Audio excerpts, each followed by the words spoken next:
Machado, who's been living in hiding for the last year. Although she stated openly that she wanted to receive the prize in person today, this morning the world awoke to the news that she would not be attending the ceremony. We understand that she will arrive in Oslo later today, but her current location is unknown. In an interview with the Norwegian broadcaster NRK last week, Machado reiterated what a key role she believes US President Donald Trump is playing for the democracy movement in Venezuela. More than 80 people have been killed in attacks by the US on boats in the Caribbean in recent months. When confronted with this, she blamed the boat attacks on President Maduro, saying that he is the one who started what she called the war. Here we see the 88-year-old City Hall, undergone extensive renovation to its facade in recent years with every stone cleaned. And here we see the bronze figure of the Oslo Girl, created by the artist Josef Grimeland. The entire figure has recently been cleaned and gilded, and she really looks quite stunning.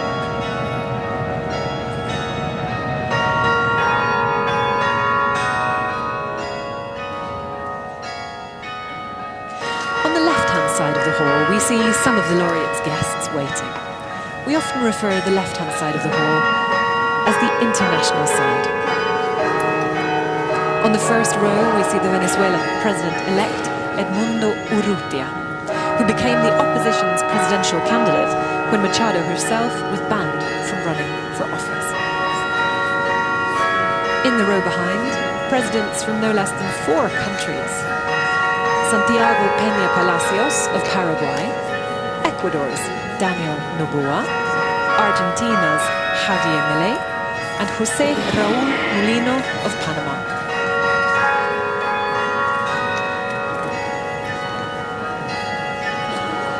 Behind them, we see the former Nobel laureate, President of Liberia, Ellen Johnson Sirleaf, with her son. Behind them again, the granddaughter of Martin Luther King Jr., Yolanda King. Further back, ministers and ambassadors from several of the same countries.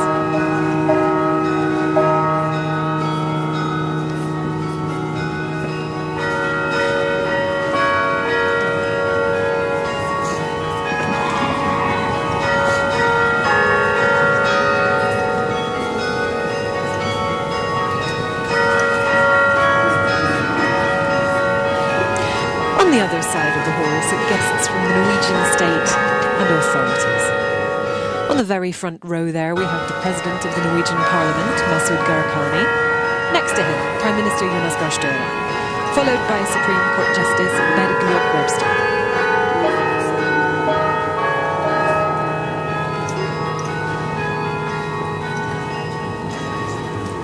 We also see Minister of Foreign Affairs, Minister of Fisheries, Minister of Defence, of Labour and Social Inclusion, and finally Minister of International Cooperation. In the rows behind we have representatives from a number of political parties in Norway, but none from either the Socialist Left Party or the Red Party, several of their members having openly criticised this year's winner.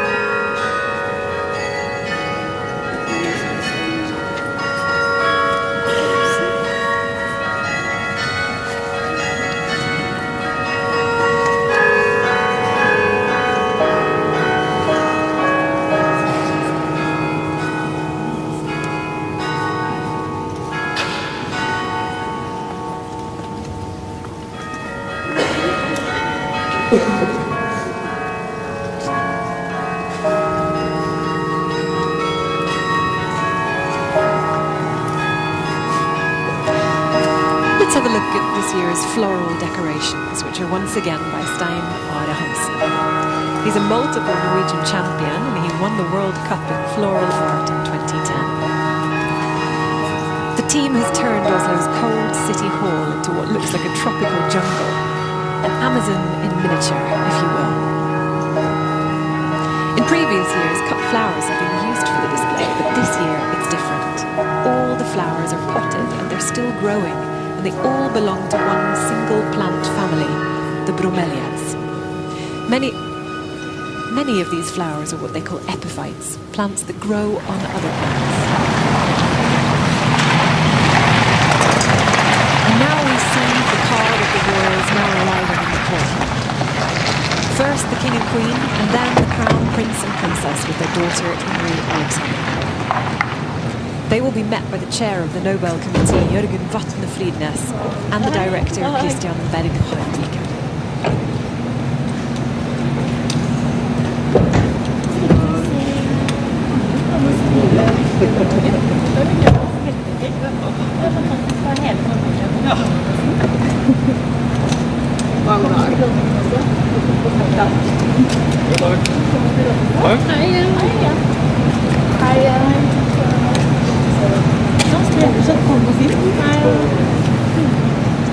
And the king approaches the city hall together with the mayor of Oslo, Anne Lindboe.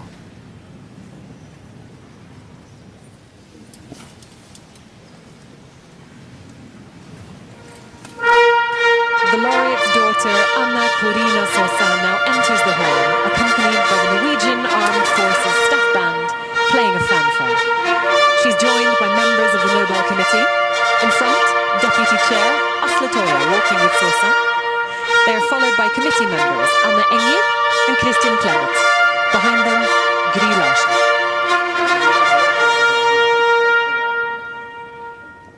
They will take their places on the podium now and remain standing until the royal family has entered, together with the committee chair and director.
The royals makes its entrance into the Great Hall.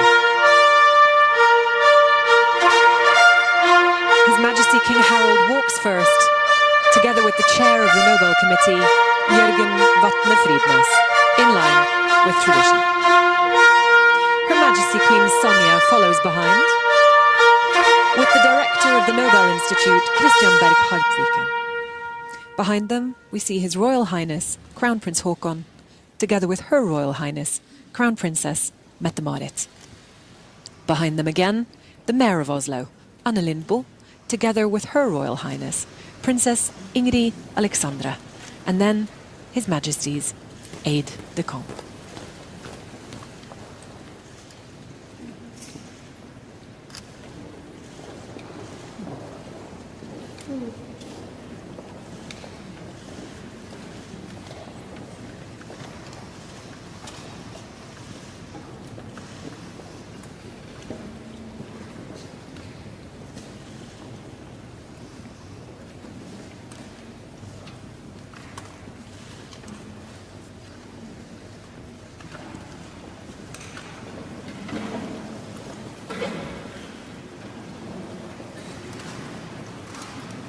Today's ceremony will begin with music and the artist Danny Ocean, who is from Venezuela. Ocean is 33 years old and he's lived in the US for several years now. His music first became known on the YouTube video platform, and he will perform two songs, Alma Llanera and Venezuela.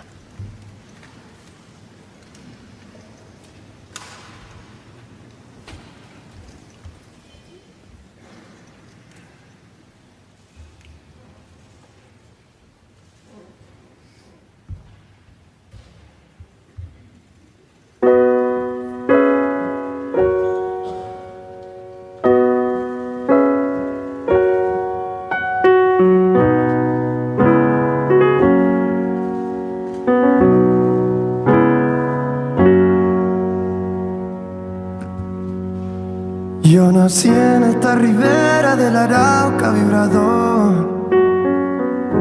Soy hermano de la espuma, de la garza y de las rosas.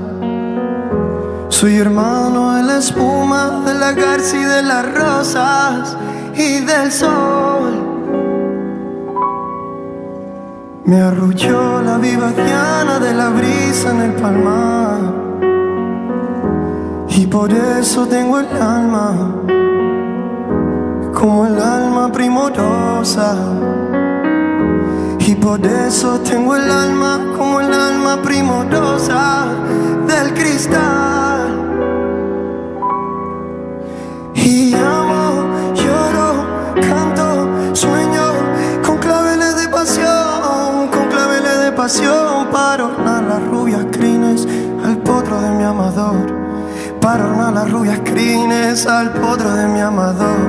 Y amo, lloro, canto, sueño con claveles de pasión, con claveles de pasión, para ornar las rubias crines al potro de mi amador, para ornar las rubias crines al potro de mi amador. Yo nací en esta ribera del Arauca vibrador. Oh, soy hermano de la espuma, de la garza y de las rosas. Soy hermano de la espuma, de la garza y de las rosas y del sol, y del sol. Llevo tu luz y tu aroma en mi piel, y el 4 en el corazón. Llevo en mi sangre la espuma del mar y tu horizonte en mis ojos. No envidio el viento ni al nido al turbial. Soy como el viento en la mies. Siento el Caribe como una mujer. Soy así, ¿qué voy a hacer? Soy desierto, nieve y tierra y volcán, y al andar dejo una estela del rumor del llano en una canción que me desvela. Si algún día tengo que naufragar y el tifón rompe mis velas, quiero que entierren mi cuerpo cerca del mar, en Venezuela.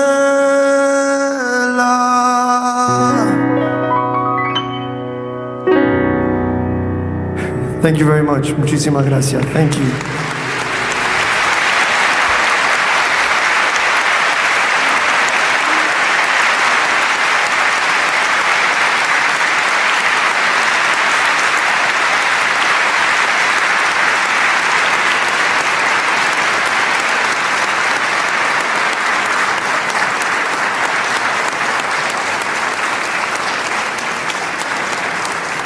And now, the chair of the Nobel Committee, Jørgen Vatne Fridnes, takes the floor to give his speech to the world.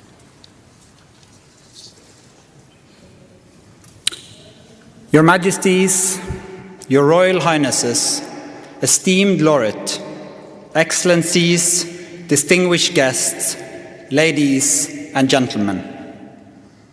Samantha Sofia Hernandez, a girl of 16, was brutally abducted last month by masked members of the Maduro regime's security forces. She was taken from the home of her grandparents. Where she is now, we do not know. Probably in one of the dictatorship's detention centers. She may be with her father, who disappeared without a trace in January. What had they done wrong? Her brother was a soldier, but refused to follow the regime's order to commit brutal acts against the population. For that offense, the entire family must be punished. Juan Requesens is ordered to turn slowly towards the camera. The video showing him standing with a dazed look, as if in a fog, wearing underwear stained with excrement. He had supposedly confessed to planning a coup, but of course, there was no proof. The day before his arrest, Juan had stood before the National Assembly. He gave a speech in which he repeated one key sentence, a promise to his country and to himself: I refuse to give up. Alfredo Diaz, an opposition leader and former mayor, was pulled from a bus last November and thrown into the depths of El Coide, Latin America's largest torture center. One more political prisoner in a long line of others. This week came the news of his death. Another life gone, another victim of the regime.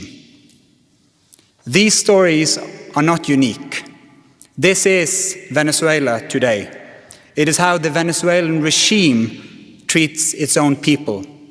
A sister, a student, a politician. Anyone who still believes in stating the truth out loud may disappear violently into a system built specifically to eradicate this belief. Samantha, Juan, and Alfredo were not extremists. They were ordinary Venezuelans dreaming of freedom, democracy, and rights. For this, their lives were stolen from them. Under this regime, children are not spared. More than 200 children were arrested after the elections in 2024. The United Nations documented their experience as follows: plastic bags pulled tight over their heads, electric shocks to the genitals, blows to the body so brutal it hurt to breathe, sexualized violence, cells so cold as to cause intense shivering, foul drinking water teeming with insects, screams that no one came to stop. One child lay in the dark, whispering his mother's name over and over, in the hope she would not believe he was dead. A 16-year-old boy eventually came home, so ravaged by electric shocks and beatings that he could not hug his mother without pain shooting through his body. Eventualmente llegó a su casa, For months, he tan jumped at destruido por los every choques sound that eléctricos he y could not golpizas, hug his mother que él no pudo abrazar a su without madre pain sin shooting through sentir his body. el dolor por todo su cuerpo. He jumped at Durante every meses, sound and Él barely brincaba con cualquier sonido y ruido. De noche, él se despertaba repentinamente, convencido que los soldados habían vuelto a resumir sus ataques. As we sit here in Oslo Nosotros, City Hall, al estar acá sentado innocent people en are Oslo, locked en away esta sala, in dark personas cells in inocentes Venezuela. son encerradas en celdas oscuras en Venezuela. They cannot hear the speeches Ellos no pueden given today. escuchar estos discursos que estamos presentando hoy día, solamente los gritos de prisioneros siendo torturados. This is how authoritarian Así es powers como los try to poderes crush autoritarios those who stand tratan de up aplastar a for aquellos democracy. que representan la The United democracia. Nations has Las declared Naciones these Unidas acts han declarado crimes estas against acciones humanity. crímenes contra la This humanidad. is the regime of Nicolás Este es el Maduro. régimen de Nicolás Maduro. Venezuela has evolved Venezuela ha desarrollado un estado brutal. Humanitarian and economic crisis. Meanwhile, a small elite at the top, shielded by political power, weapons, and legal impunity, enriches itself. In the shadow of this crisis, En la sombra de esta crisis, thousands of women and millares de children mujeres y are niños forced into prostitution están siendo and forzados a human la trafficking. prostitución y tráfico humano. hijas sencillamente desaparecen. Hijos se convierten en objetos de comercio en las manos de los criminales que ven la desesperación humana como una oportunidad comercial. Un cuarto de la población ya ha huido del país. Una de las crisis de refugiados mayores del mundo. Aquellos que permanecen allá viven bajo un régimen que sistemáticamente silencia, hostiga y ataca a la oposición. Venezuela no está sola en esta oscuridad. El mundo está equivocado. Los autoritarianos, hay más y más de ellos. Tenemos que hacer la pregunta que no conviene. ¿Por qué es tan difícil para nosotros preservar la democracia? Una forma de gobierno concebida para proteger nuestras libertades y nuestra paz. Cuando la democracia pierde, el resultado es más conflicto, más violencia, más guerra. En el 2024 hubo más elecciones que en cualquier año previo, pero hay menos libres y justos. El poder de la ley se usa indebidamente por el silencio de los medios y los críticos son encarcelados. Más y más países, incluyendo aquellos con tradiciones demócratas largas, están yendo hacia el autoritarianismo y la militarización. Estos regímenes. When you have the perfect response in your head, but your fingers just can't keep up. We've all been there. Typing, deleting, retyping. Regime more brutal and more robust. And yet, amid this darkness, we find Venezuelans who have refused para hacer que los regímenes sean más brutales y más robustos. Y, sin embargo, entre esta oscuridad encontramos a los venezolanos que han rehusado rendirse, aquellos que mantienen la llama de la democracia viva, que nunca se rinden, no obstante los costos personales tan enormes. Ellos continuamente nos recuerdan de lo que está en juego. Muchos de ellos están acá con nosotros hoy día. Carlos el poeta, Claudia, la activista, Pedro, el profesor universitario, Ana Luisa, la enfermera, Corina, la abuela, Antonio, y el político de la oposición, el presidente electo de Venezuela, Edmundo González Urrutia.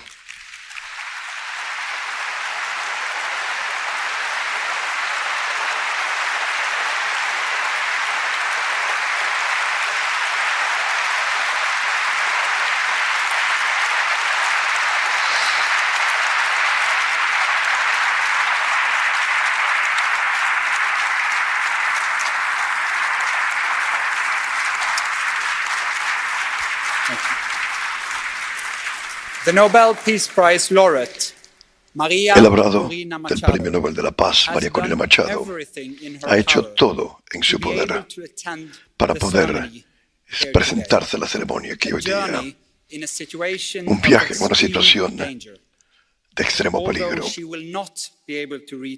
A pesar de que quizás ella no pueda llegar a esta ceremonia, los eventos de hoy día, sí, estamos profundamente felices confirmar que ella se encuentra segura y que ella sí estará con nosotros en Oslo.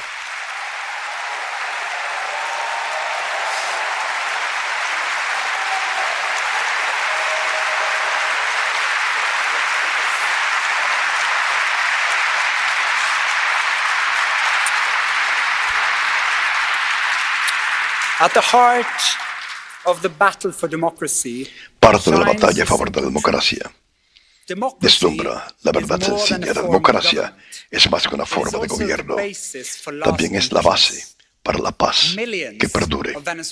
Millones de venezolanos, año tras año, estudiantes, sindicatos laborales, periodistas, grupos comerciales y ciudadanos comunes y corrientes se han movilizado en olas de resistencia. Han repletado las calles protestando. Cuando le quitaron sus votos Ellos golpeaban cazuelas. Cuando es inescapable el ser observado por el gobierno, ellos susurran. Las personas por todo el espectro político, de comunistas a conservadores, han hecho presente para enfrentarse al régimen. La oposición ha tratado una estrategia tras otra. A través de todo esto han dicho ellos: nosotros no queremos venganza, pero queremos justicia.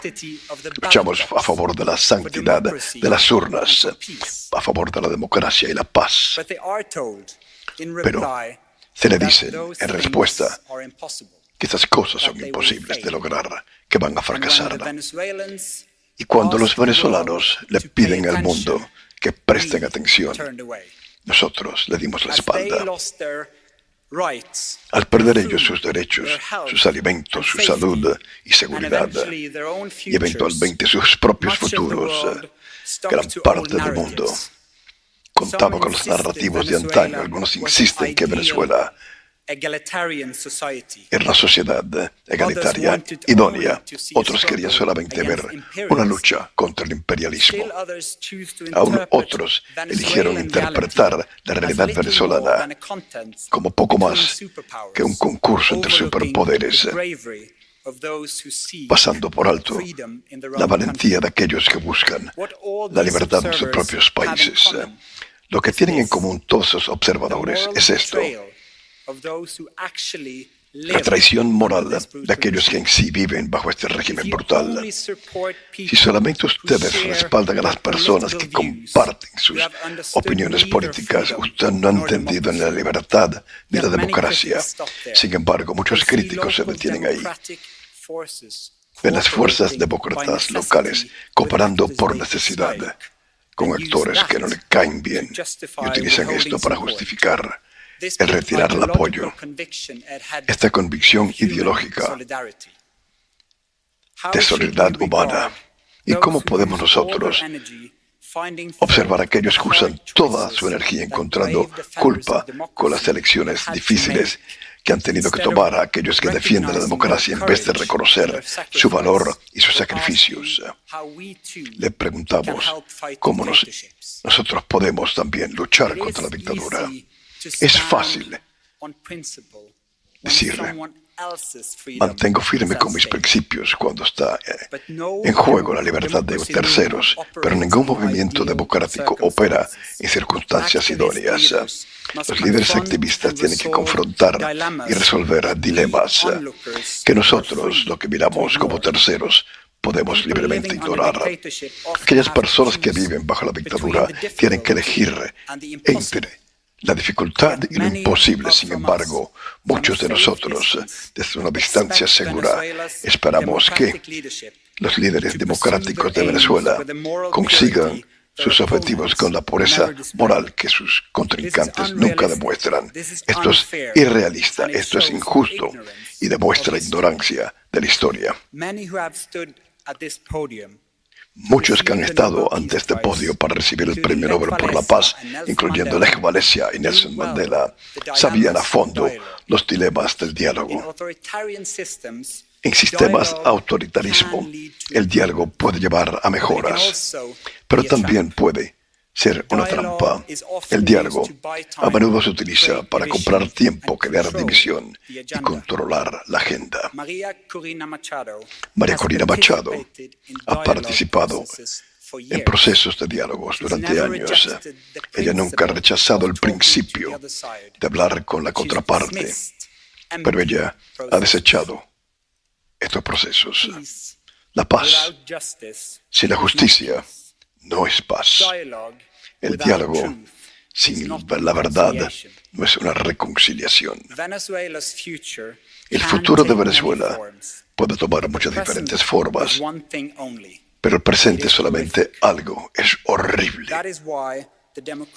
Por eso, la oposición demócrata en Venezuela tiene que tener nuestro apoyo, no nuestra indiferencia, o peor, nuestra condena. Todos los días, sus líderes tienen que elegir un camino que de hecho está abierto para ellos, no el camino de pensar con deseos El apoyo para un desarrollo democrático es apoyar la paz.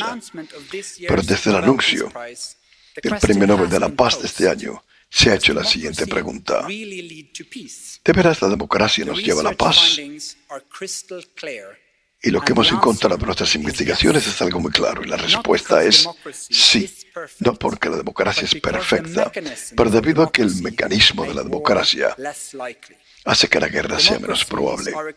Las democracias están equipadas con válvulas de seguridad, medios libres, estructuras que comparten el poder, tribunales independientes, organizaciones de sociedad civil y elecciones que hacen que sea posible cambiar el liderazgo sin violencia alguna. En este entorno político hay las diferentes opciones no son una amenaza para descartar, pero son una ventaja. En una democracia, el líder que ignora los hechos puede ser reemplazado en la próxima elección.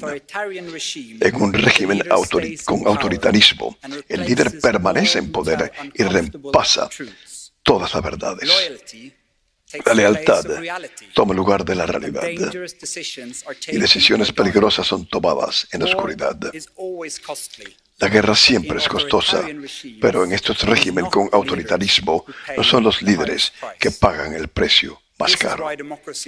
Por eso la democracia casi nunca va a guerra uno contra la otra, como hacen los gobiernos con autoritarismo. Nicolás Maduro fue el líder de Venezuela y nos demuestra por qué. Los conflictos se resuelven con fuerza bruta y no con negociaciones. El resultado es una sociedad donde millones son forzados a estar callados, con consecuencias que no se detienen en la frontera. La instabilidad, la violencia y la destrucción sistemática de las instituciones del país han impactado a toda la región.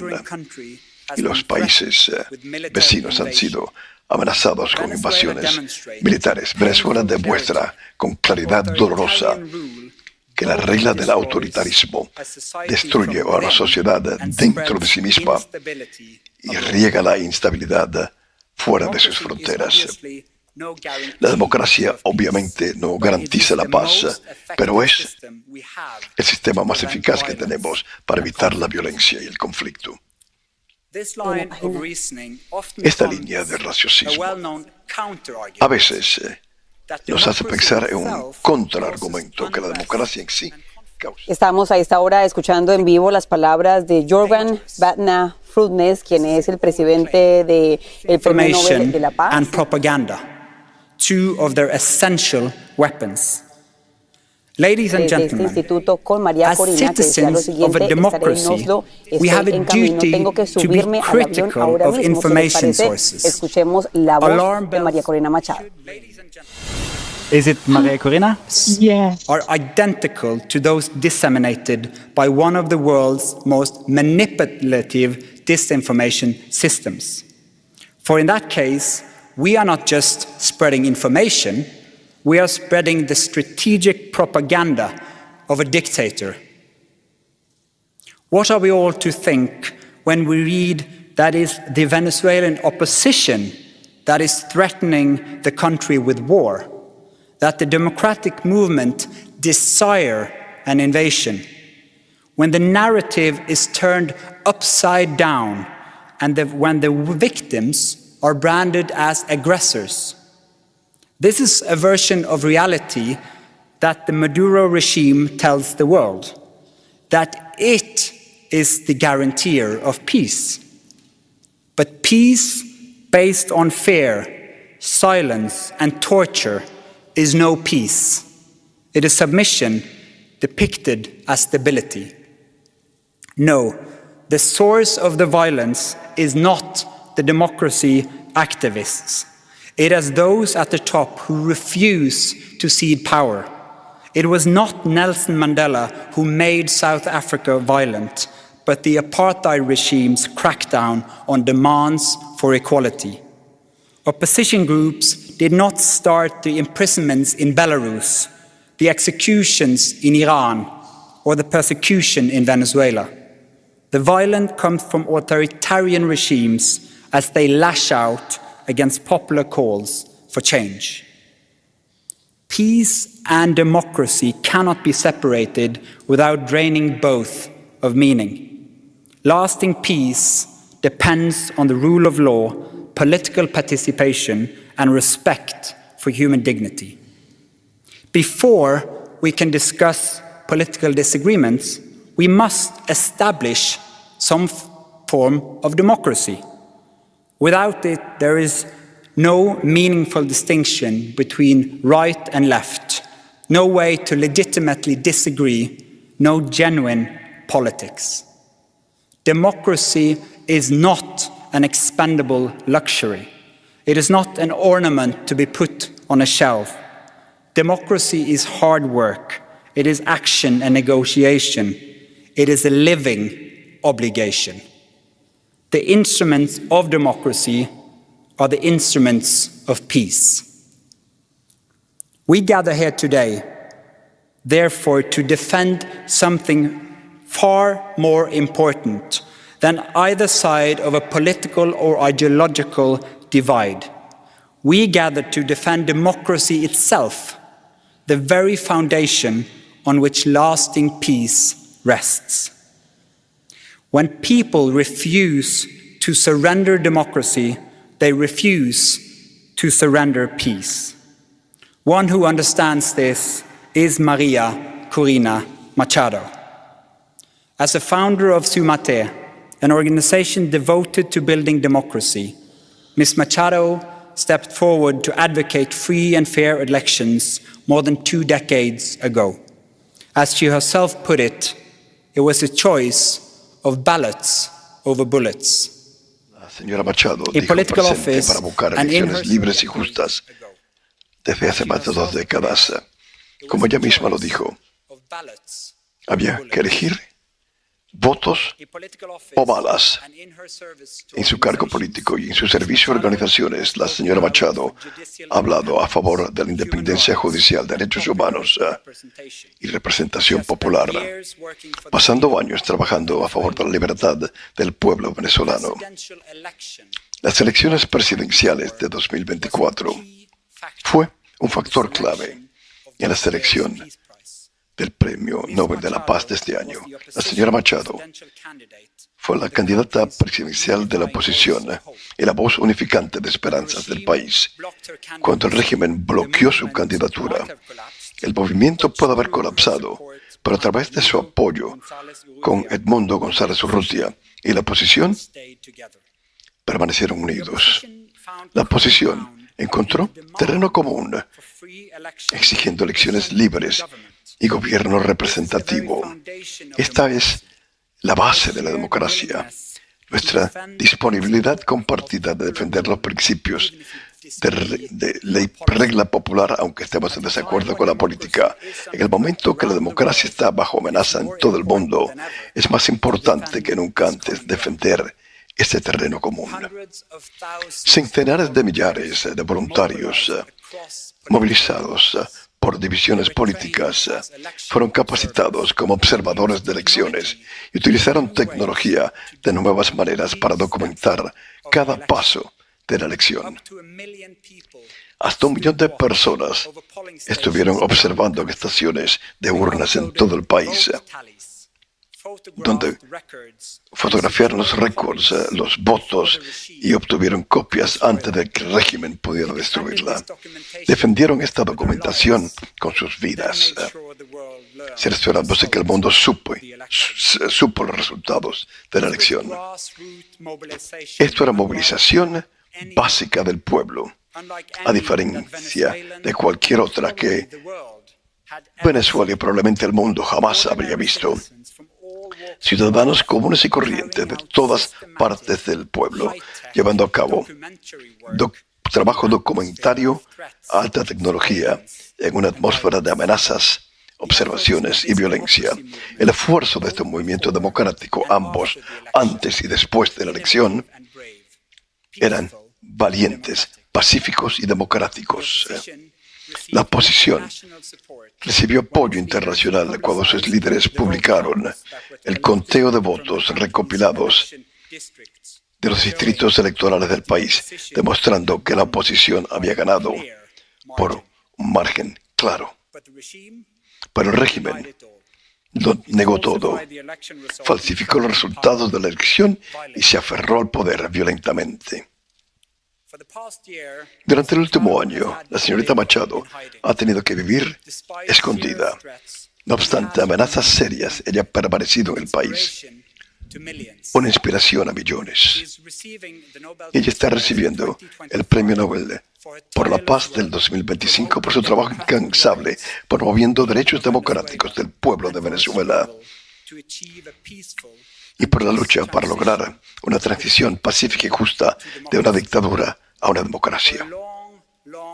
Durante mucho tiempo, la oposición en Venezuela ha dependido en las herramientas de la democracia para llevar a cabo su campaña pacífica civil. Durante los años, la señorita Machado y sus aliados han tenido que adaptar y cambiar tácticas. Han aplicado casi todas las herramientas democráticas disponibles, desde boicots a las elecciones cuando el sistema estaba demasiado podrido, a la participación cuando pequeñas aberturas en el proceso hacían esto posible. Trataron el diálogo, organización, movilización y elecciones, documentación extensa de elecciones. La señora Machado ha pedido atención internacional, apoyo y presión, no por una invasión a Venezuela. Ella le ha instado al pueblo que digan, yo quiero mis derechos, usando maneras pacíficas democráticas para lograrlo. Las investigaciones sobre la paz demuestran esto claramente. Movilización no violenta, general, es el método más eficaz de lograr cambios políticos en una dictadura. Cuando una población se moviliza y la comunidad internacional pone presión fuerte y las fuerzas de seguridad no utilizan violencia contra su población, punto pivotal puede surgir. Como líder del movimiento demócrata en Venezuela, María Corina Machado es una de los ejemplos más extraordinarios de valor civil en la historia reciente latinoamericana.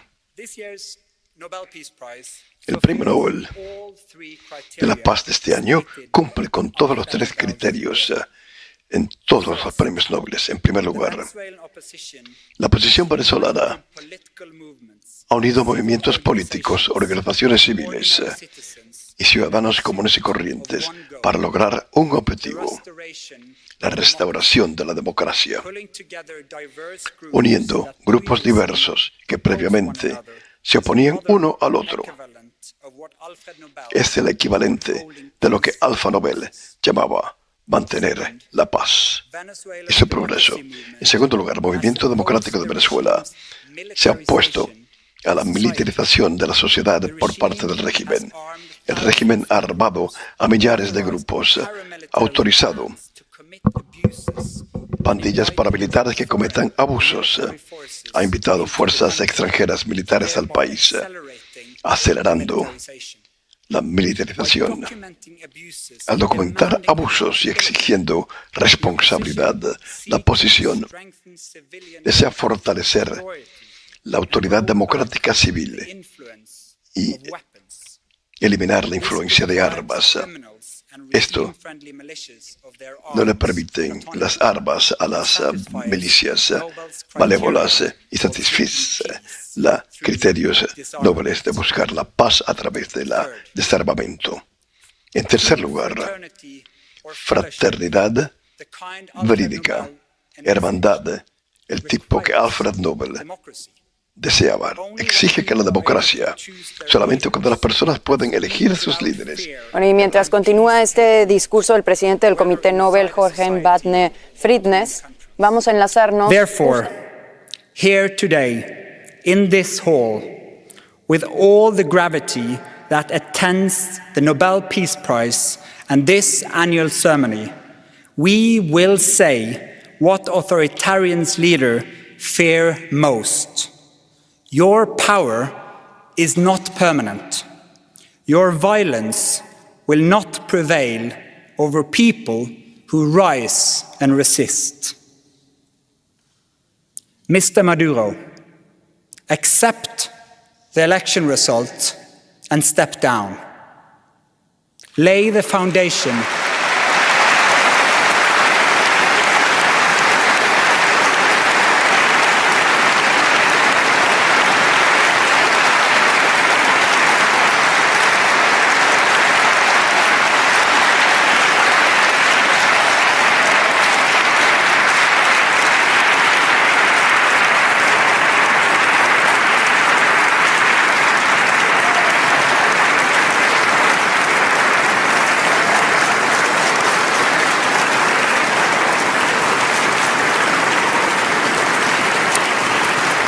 lay the foundation for a peaceful transition to democracy, because that is the will of the Venezuelan people.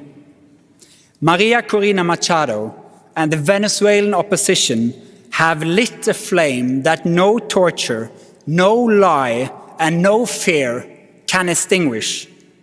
When the history of our time is written, it won't be the names of the authoritarian rulers that stand out, but the names of those who dared resist, those who stood tall in the face of danger, those who kept going when others gave up. Karl von Ossietzky, Andrei Sakharov, Nelson Mandela. In its long history, the Norwegian Nobel Committee has honored brave women and men who have stood up against repression, who have carried the hope of freedom in prison cells, in the streets, and in public squares, and shown by these actions that resistance can change the world. Today, we honor Maria Corina Machado. We pay tribute as well to all who wait in the dark, all who have been arrested and tortured or disappeared, all who continue to hope, all those in Caracas and other cities of Venezuela who are forced to whisper the language of freedom. May they hear us now. May they realize that the world is not turning away, that freedom is drawing closer, and that Venezuela will become peaceful and democratic. Let the new age dawn. Thank you.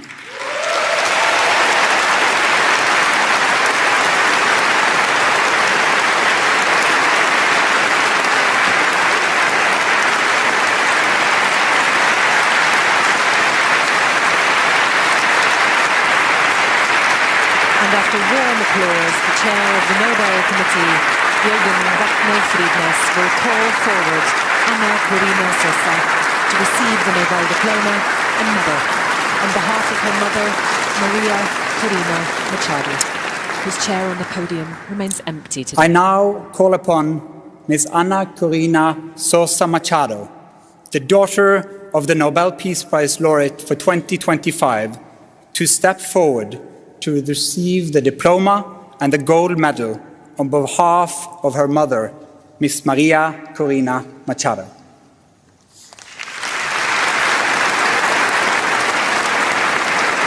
And she steps forward to receive the award on behalf of her mother, who's unable to be with us in Oslo today.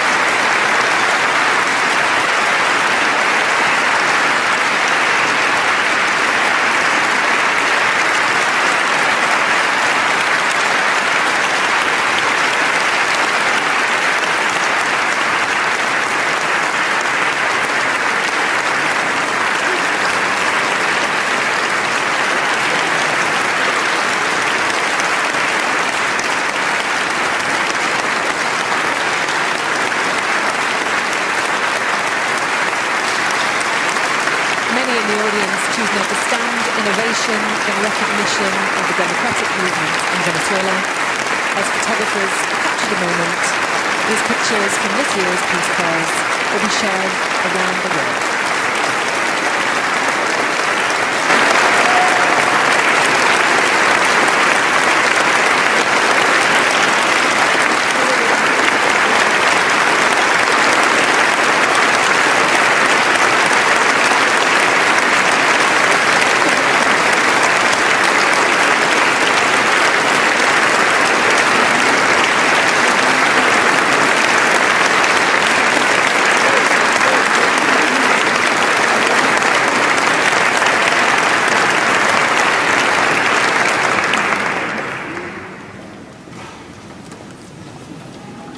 For the Nobel lecture, we'll have some more music. Standing on the podium now is Vera Sonn, singer and songwriter from Oslo, Norway. We'll hear two compositions, Solbønn, or Sun Prayer, written by Julie Kvernberg, and then the traditional Nu rinder solen opp av Østerlidet, now the sun rises from the eastern slopes. With her is Martin Steinum Brun.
And now it's time for the Nobel lecture. which was written by laureate Maria Corina Machado. I now call upon Ms. Ana Corina Sosa Machado, the daughter of the Nobel Peace Prize laureate Ms. Maria Corina Machado, to deliver the Nobel Peace Prize lecture for 2025. Ms. Sosa, will you please take the floor? She takes the floor on behalf of her mother to read the words her mother wrote for the occasion today.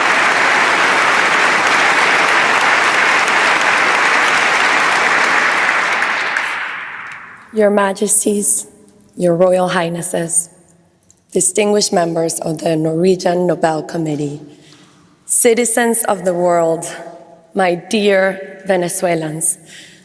First, I want to express our infinite gratitude from my family, from an entire country, to the Norwegian Nobel Committee. Thanks to you, the struggle of an entire people for truth, for freedom, for democracy and peace is today recognized around the world. I am here on behalf of my mother, Maria Corina Machado, who has united millions of Venezuelans in an extraordinary effort that you, our hosts, have honored with the Nobel Peace Prize. But although she has not been able to be here and take part in this ceremony, I must say that my mother never breaks a promise. And that is why, with all the joy in my heart, I can tell you that in just a few hours, we will be able to embrace her here in Oslo after 16 months living in heaven.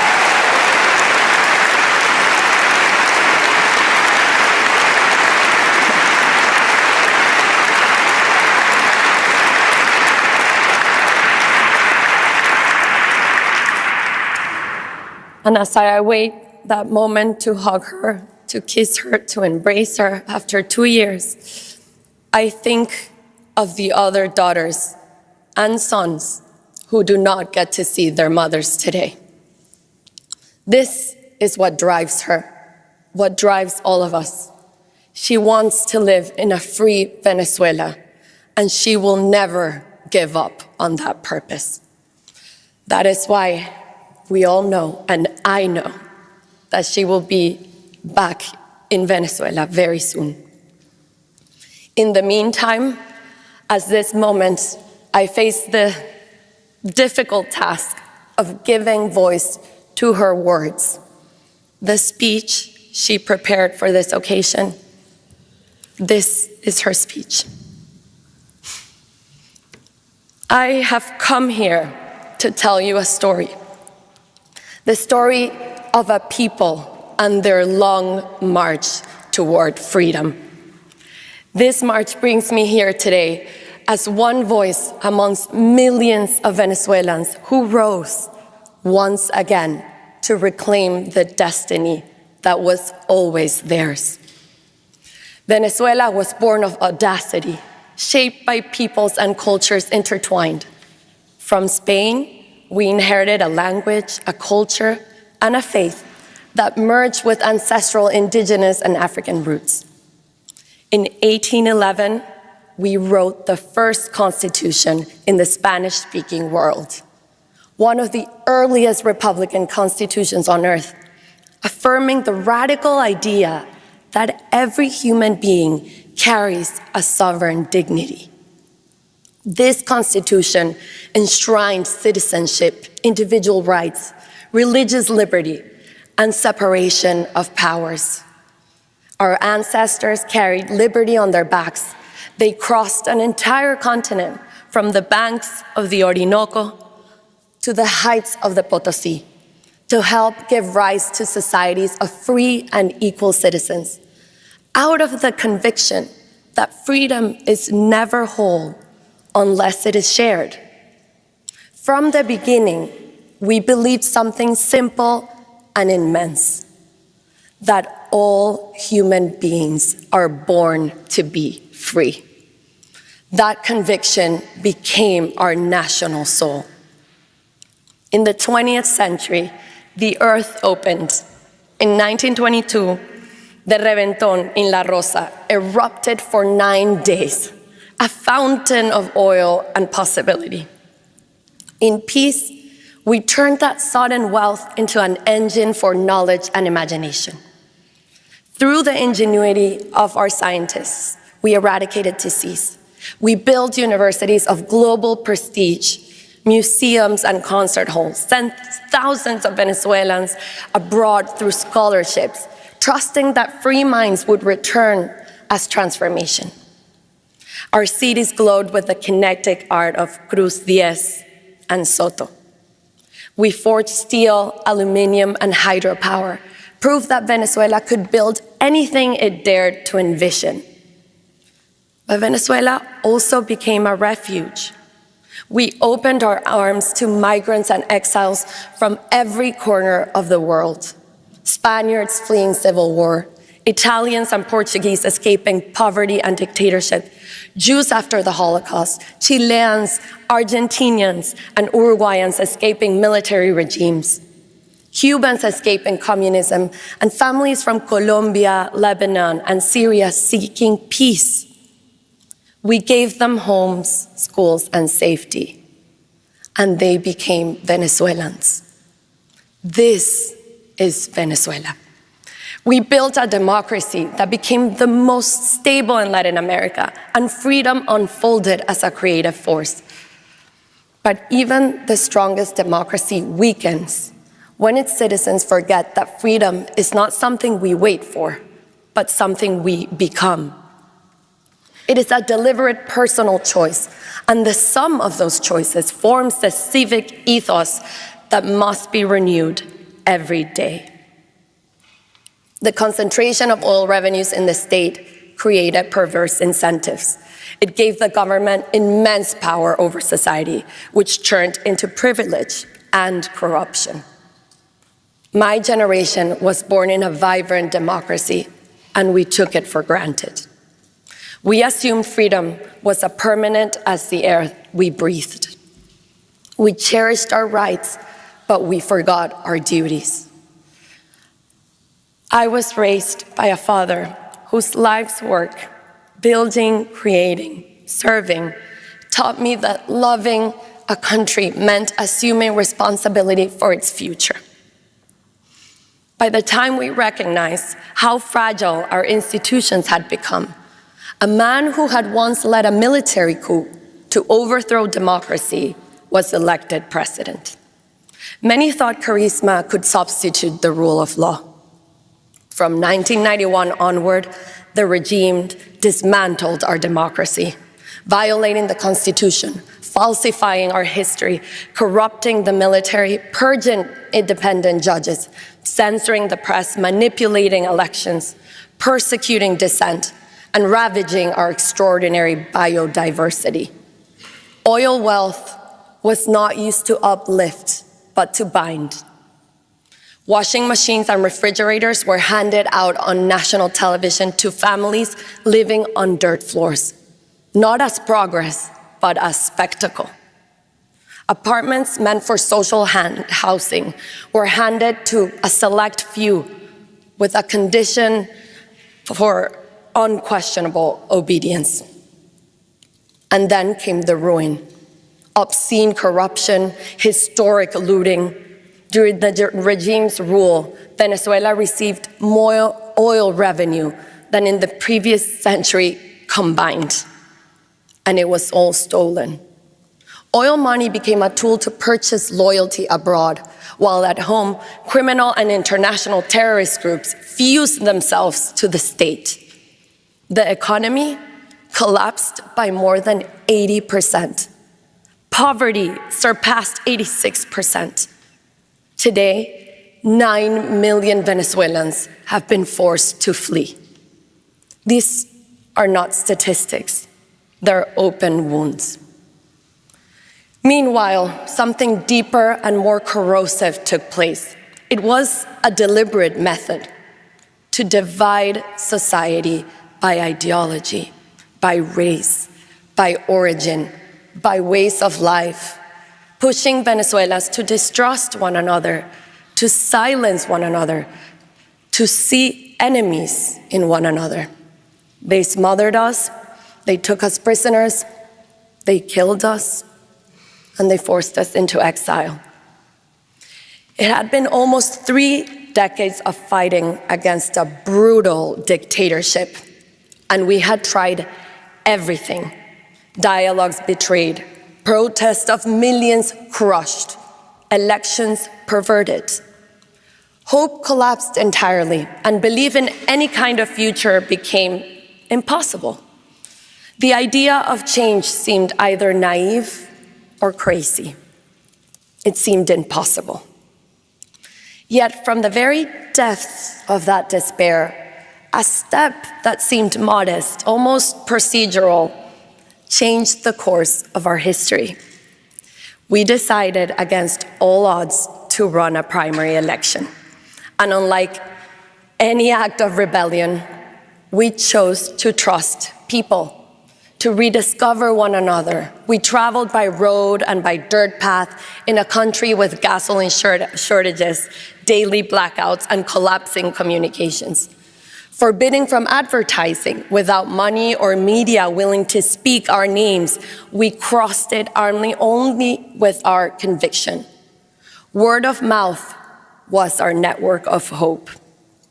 And it spread faster than any campaign, because our desire for freedom was very much alive within us, and it had never died.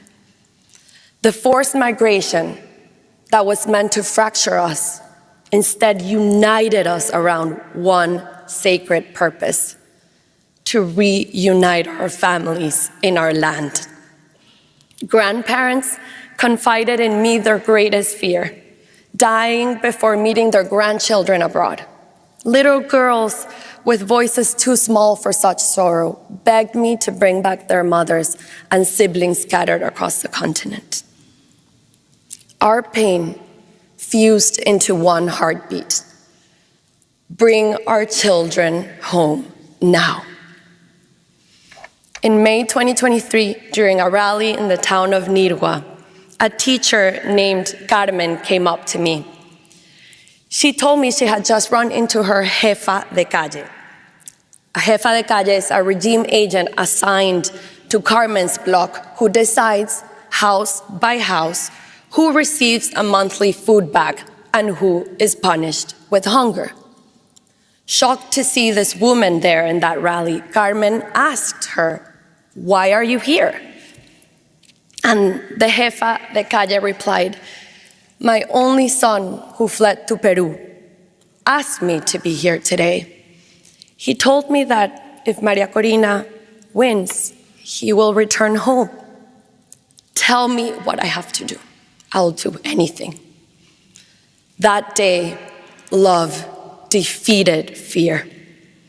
2 weeks later, we reached Delicias, a tiny village swallowed by Colombian guerrillas and drug traffickers, where not even a chicken can be sold without their permission. No candidate had gone there since 1978.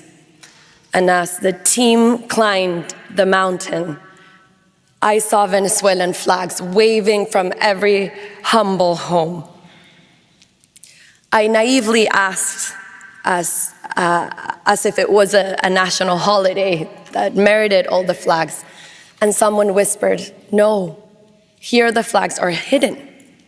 Bringing it out is dangerous." Today, people raise them to thank you for daring to come. You will leave, but we will remain identified. That day, entire families stood up to the armed groups that ruled their lives. And when we sang the national anthem together, sovereignty returned in a single fragile, defiant chorus. That day, courage defeated oppression. Our gatherings became intimate encounters of thousands. We embraced, we cried, we prayed. We understood our struggle was much more than electoral. It was an ethical struggle for truth, an existential struggle for life, and a spiritual struggle for good. With less than a year before the presidential election, we had to unite every democratic force and restore trust in the votes. The primaries became that moment, a self-organized civic effort that built a nationwide citizen network unlike anything Venezuela had ever seen. And on October 22nd of 2023, against all odds, Venezuela awoke. The diaspora, which was a third of our nation, reclaimed its right to vote. The son who had left cast his ballot alongside the mother who stayed. Lines stretched for blocks. Turnout was so overwhelming that ballots actually ran out. We trusted the people, and they trusted us back. What began as a mechanism to legitimize leadership became the rebirth of a nation's confidence in itself. That day, I received a mandate, a responsibility that transcended any individual ambition. I felt humbled and profoundly aware the weight with which I had been entrusted.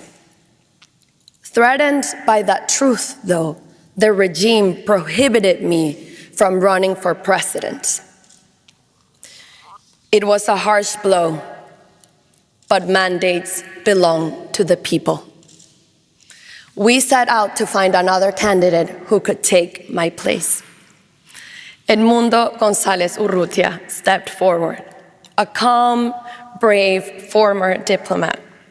The regime believed he posed no threat, but they underestimated the resolve of millions of citizens, a plural, vibrant society that in all its diversity found unity in a common purpose. Communities, political parties, unions, students, and civil society stood together and worked as one so that the voice of a nation could be heard. We were 3 months from election day, and almost no one knew his name. But votes were not enough. We had to defend them. For over a year, we had been building the infrastructure to do so. 600,000 volunteers across 30,000 polling stations, apps to scan QR codes, digital platforms, diaspora call centers. We deployed scanners, Starlink antennas, and laptops hidden inside fruit trucks to the furthest corners of Venezuela. Technology became a tool for freedom. Secret training sessions were held at dawn in church back rooms, kitchens, and basements, using printed materials that were moved across Venezuela like contraband. Finally, Election Day arrived on July 28th, 2024. Before dawn, lines wrapped around blocks. A quiet, trembling hope filled the air. Our live tracking showed turnout rising across every state and town. And then the electoral tally sheets, the famous actas. The sacred proof of the people's will began to appear. First by phone, then WhatsApp, then photographs, then scanned, and finally carried by hand, by mule, by canoe. They arrived from everywhere across Venezuela, an eruption of truth, because thousands of citizens risked their freedom to protect them.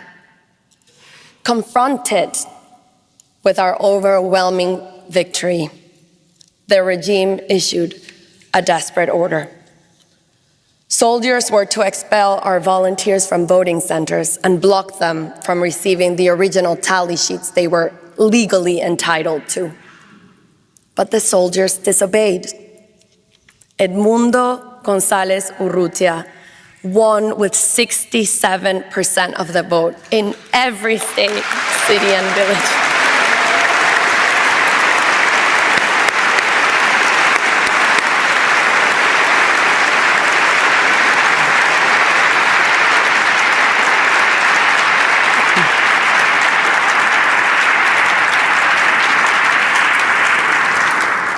In every state, city, and village, every single tally sheet told the same story. Within hours, they were digitized and published on a website for the world to see. But the dictatorship responded with terror. 2,500 people kidnapped, disappeared, tortured, homes marked, entire families taken as hostages, priests, teachers, nurses, students, anyone who dared share a tally sheet was hunted down. These are crimes against humanity, documented by the United Nations. State terrorism deployed to bury the will of the people. Some of the more than 220 children detained after the elections were electrocuted, beaten, and suffocated until they repeated the lie the regime needed, falsely incriminating themselves of being paid by me to protest. Women and girls in prison are right now being forced into sexual slavery, made to endure abuse in exchange for a family visit, a meal, or the chance to take a bath. And yet, the Venezuelan people did not surrender. During the past 16 months in clandestinity, we have built new networks of civic pressure and disciplined disobedience, preparing for Venezuela's orderly transition to democracy. That is how we reach this day, a day carrying the echo of millions who stand at the threshold of freedom. This prize carries profound meaning. It reminds the world that democracy is essential to peace. And more than anything, what we Venezuelans can offer the world is the lesson forged through this long and difficult journey, that to have democracy, we must be willing to fight for freedom. And freedom is a choice that must be renewed every day, measured by our willingness and our courage to defend it. For this reason, the cause of Venezuela transcends our borders. A people who choose freedom to contribute not only to themselves, but to humanity. We attain freedom only when we refuse to turn our backs on ourselves, when we confront the truth directly, no matter how painful, when love for what truly matters in life gives us the strength to persevere and to prevail. Only through that inner alignment, that vital integrity, do we rise to meet our destiny. Only then do we become who we truly are, able to live a life worthy of being lived. Along this march to freedom, we gain profound certainties of the soul, truths that have given our lives a deeper meaning and prepared us to build a great future in peace. Therefore, peace is ultimately an act of love. This love has already set our future in motion. Venezuela will breathe again. We will open prison doors and watch thousands who were unjustly detained step into the warm sun, embraced at last by those who never stopped fighting for them. We will see grandmothers settle children on their laps to tell them stories not of distant forefathers, but of their own parents' courage. We will see our students debate ideas passionately and without fear, their voices rising freely at last. We will hug again, fall in love again, hear our streets fill with laughter and music again, and all the simple joys in the world that we have taken for granted will be ours. My dear Venezuelans, the world has marveled at what we have achieved, and soon it will witness one of the most moving sights of our time, our loved ones coming home. And I will stand again on the Simón Bolívar Bridge where I once cried the thousands who were leaving and welcome them back into the luminous life that awaits us. Because in the end, our journey towards freedom has always lived inside us. We are returning to ourselves. We are returning home. Allow me to honor the heroes of this journey. Our political prisoners, the persecuted, their families, and all who defend human rights. Those who sheltered us, fed us, and risked everything to protect us. The journalists who refused silence, the artists who carried our voice, my exceptional team, my mentors, my fellow political and social activists, the leaders around the world who joined us and defended our cause. My 3 children, my adored father, my mother, my 3 sisters, my brave and loving husband, who've all supported me throughout my life. And above all, the millions of anonymous Venezuelans who risked their homes, their families, and their lives out of love.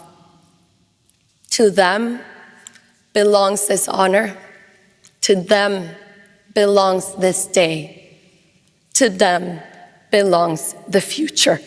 Gracias.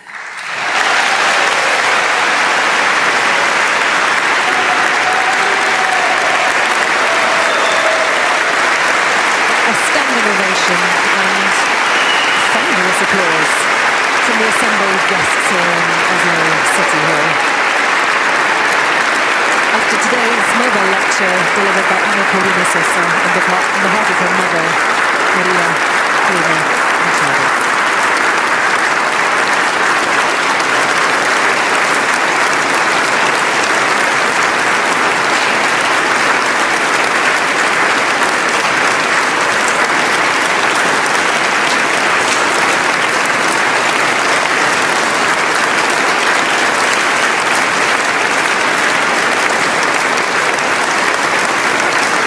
She's represented her mother on several occasions. This must be quite the highlight. And the applause continues.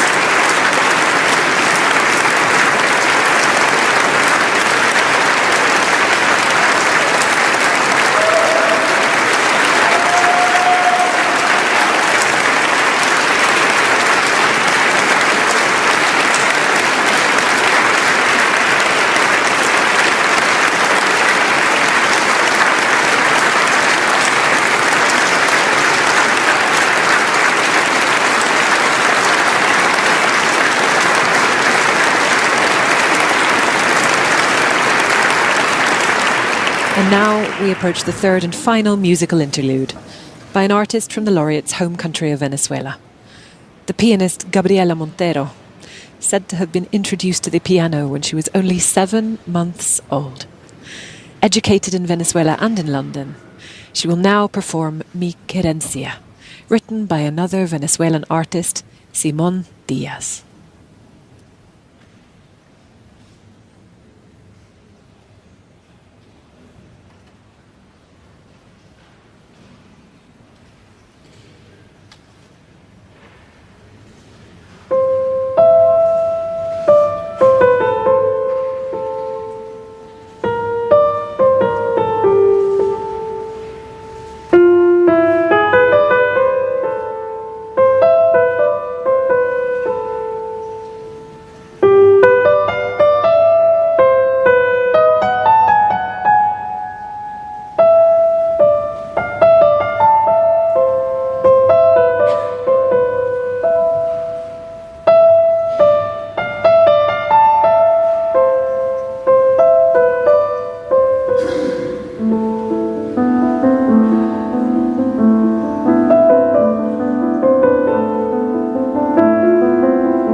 standing, listening to the song of the Venezuelan homeland, we approach the end of the ceremony.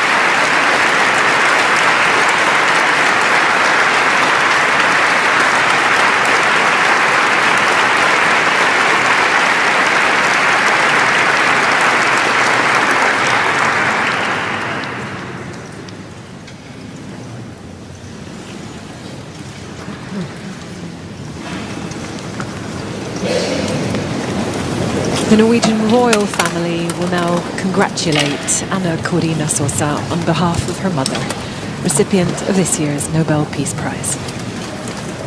Shaking hands with King Harold.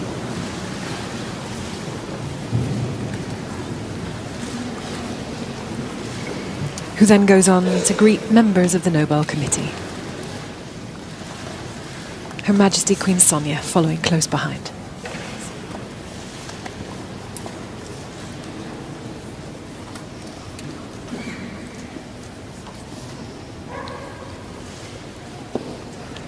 And then the Crown Prince, the Crown Princess, and Princess Ingrid Alexandra, who is here for the first time, will now step forward, greeting Anna Corina Sosa and then members of the Nobel Committee.